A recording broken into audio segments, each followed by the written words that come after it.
Good morning students. आज हम part 3 के दीर्घ उत्तरीय प्रश्न यानी लॉन्ग क्वेश्चन आंसर करेंगे। पहला प्रश्न है, पक्षियों का उद्विकास पर संक्षिप्त टिप्पणी कीजिए। यानी पक्षियों के विकास पर हमें बताना है उनके बारे में। पक्षियों के शरीरों का विकास उनकी आवश्यकताओं तथा भोजन प्राप्त करने की चेष्टाओं के अनुसार होता चला गया। कि पक्षियों के शरीरों का विकास है वो उनकी आवश्यकताओं तथा भोजन प्राप्त करने की चेष्टा यानी कोशिश कि भोजन प्राप्त करने की कोशिश के अनुसार होता चला गया। उदाहरण के रूप में कि उदाहरण के तौर पर अर्ध पक्षियों के मुख में दांत थे। कि उदाहरण के रूप में जो अर्ध पक्षी थे उनके मुख में पहले दांत थे, जो कि आज के पक्षियों में नहीं है। लेकिन वो आज जो पक्षी हैं अर्ध पक्षी उनके मुख में नहीं है। इसका क्या कारण है? इसका कारण यही था कि पक्षियों द्वारा उड़ने की क्षमता को बढ़ाना। इसका एक कारण था कि पक्षियों के लिए द्वारा अपनी उड़ने की क्षमता को बढ़ाना, कि वो पक्षी अपने उड़ने की क्षमता को बढ़ाना चाहते थे। और वो उड़ने की क्षमता को क्यों बढ़ाना चाहते थे? ताकि वो उड़कर अपना भोजन प्राप्त कर सके।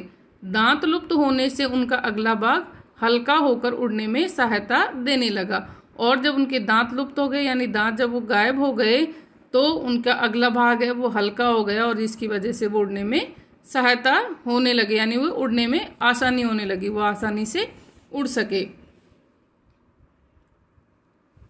दूसरा प्रश्न है, टेरोसोर से आप क्या समझते हैं, विस्तार पूर्वक बताइए। कि टेरोसोर क्या है उसका विस्तार पूर्वक बताना है।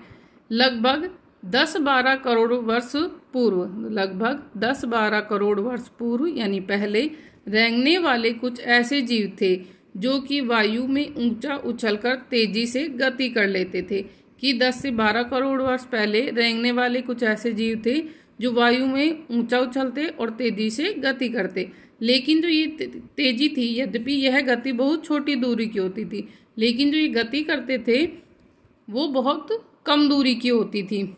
ऐसे जीवों को टेरोसोर नाम दिया गया। तो टेरोसोर किसे कहा गया? कि जो रेंगने वाले कुछ जीव थे जो वायु में ऊंचा उछलकर तेजी से गति करते थे, लेकिन इनकी गति है वो कुछ दूरी की होती थी और इन्हीं को टेरोसोर नाम दिया। और ये टेरोसोर इन्होंने उड़ने की क्षमता ने उन्हें कीट पतंगों को अपना भोजन बनाने में समर्थ कर दिया था। और ये टेरोसोर जब कीट पतंगों को खाने के लिए अपना भोजन बनाने के लिए ये उड़ने की कोशिश करने लगे और जिसके कारण ये उड़ सके और हम इन्हें अर्ध पक्षी भी मान सकते हैं, और हम इन्हें अर्ध पक्षी भी कहते हैं या मान सकते हैं। तीसरा प्रश्न है, पक्षी हमारे मित्र हैं, कैसे? तर्क सहित उत्तर दीजिए। कि पक्षी हमारे मित्र हैं किस प्रकार से?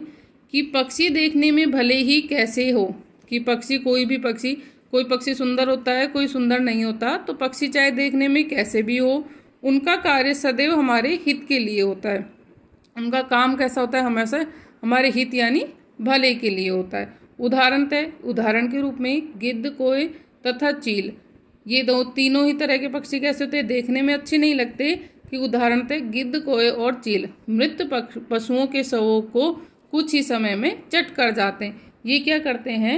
ये जो मृत पशु होते हैं, जो पशु मर जाते हैं, उन शवों को कुछ ही समय में चट कर जाते हैं, यानी उन पशुओं के शवों को क्या करते हैं? ये खा जाते हैं।